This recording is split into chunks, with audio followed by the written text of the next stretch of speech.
5.7 in Nevada, an earthquake swarm with many earthquakes going on as we speak right now. And guys, this is significant because this is not just a local thing. There's something that is very, very dangerous. And you might have heard about it if you watch my channel on a regular basis, the Walker Lane. So I was just about cooking dinner, but then we stopped because this is happening. And I was also just editing a video for you guys because there's a typhoon, the strongest on earth right now, hitting US islands. But hey, I have to release this first because as you see it behind me, this is the earthquake swarm. This is where it is.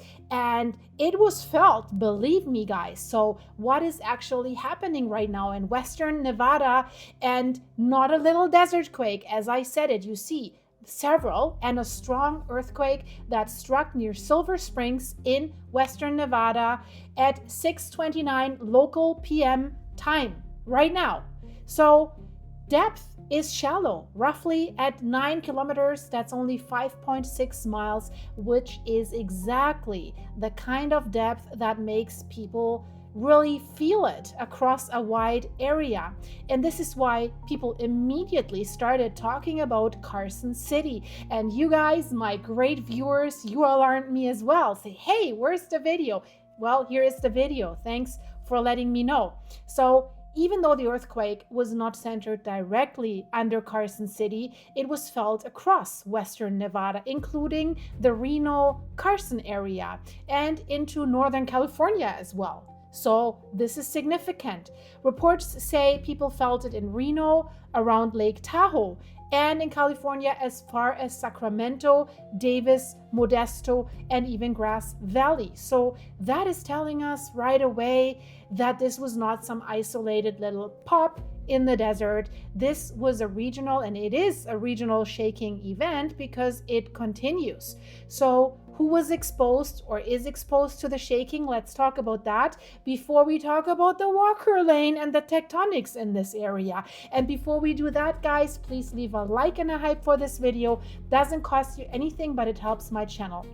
So let's start with the communities that are closest to the epicenter. Silver Springs itself had a 2020 census population of 5,629.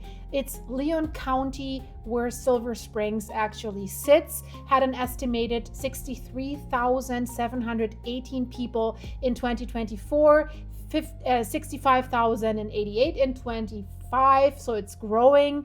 Carson City, almost 60,000 people. Reno, 282,000 people. And then there's Sparks in the area as well, 112,000 people.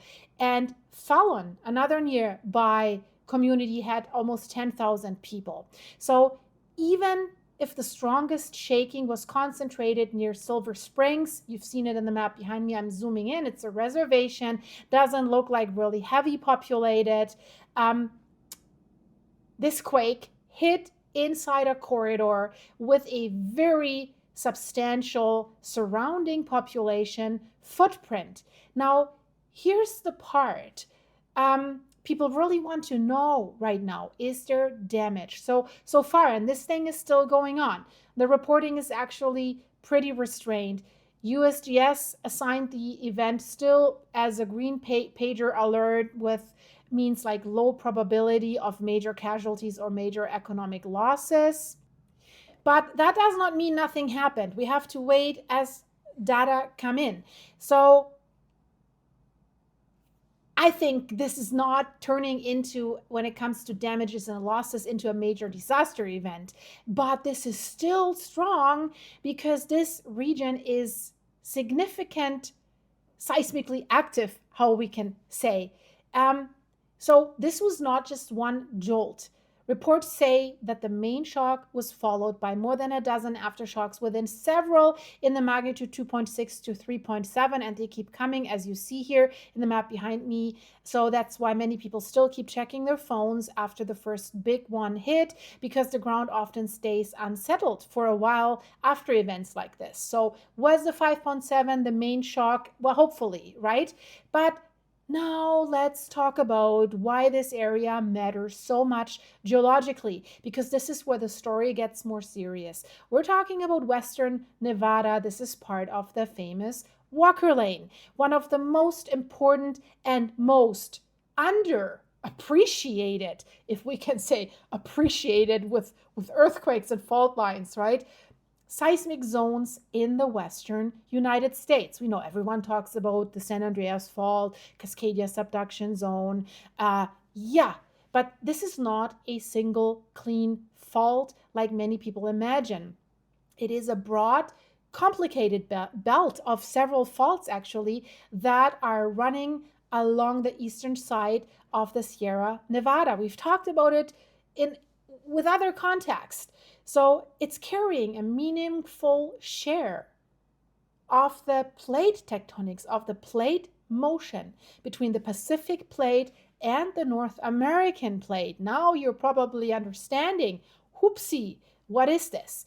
The Nevada seismic hazard researchers describe the Walker Lane belt as a zone of transtensional strike slip motion, moving about 6 to 9 millimeters per year, almost an inch, to the northwest relative to central Nevada. So that means part of the crust here is sliding sideways while also being pulled apart.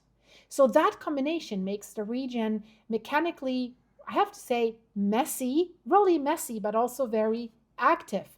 And that's exactly why a quake like this, like that's happening right now, gets attention, and it should, because the danger of the Walker Lane is not just one fault, not just one fault breaking. The danger is that stress is distributed across a wide belt of fault lines.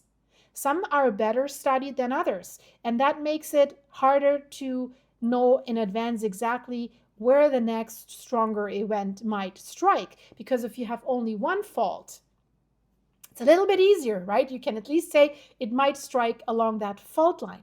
So the same Nevada Seismic Hazard Network says Western Nevada's hazard is controlled by both the Walker Lane belt and the basin and range extension. We've also talked about the basin and range. So that means the region is not only simply like sliding around, it's also stretching. And Nevada, when it comes to earthquakes, guys, everyone says, oh, let's get off the West Coast, or let's get out of California, let's get out of like Western Oregon, Western Washington, Western Canada, in that region. Well, Nevada's own seismic hazard network says the state ranks third in the United States, only behind Alaska and California, when it comes to seismic hazards. Did you know that? Nevada. Everyone thinks like Las Vegas, gambling. Nope. It's like that. So if you're moving out of California and you're moving to Nevada, well, sorry, I have to tell you, you're not out of the woods. So it ranks third after Alaska and California in tectonic earthquakes. And Western Nevada has seen major damaging events before. I have to tell you, 1915 Pleasant Valley earthquake, magnitude 7.2. 1932 Cedar Mountain earthquake, 7.1. 1954 Fairview Peak, magnitude 7.1. And 1954 Dixie Valley, magnitude 7.0 earthquakes. So when the ground starts moving in Western Nevada, the reason experts pay so much attention is because the region has a real history. So magnitude 5.7 could still be a foreshock. That's why we're watching this. So, and this is where Carson City, by the way, comes back into the picture.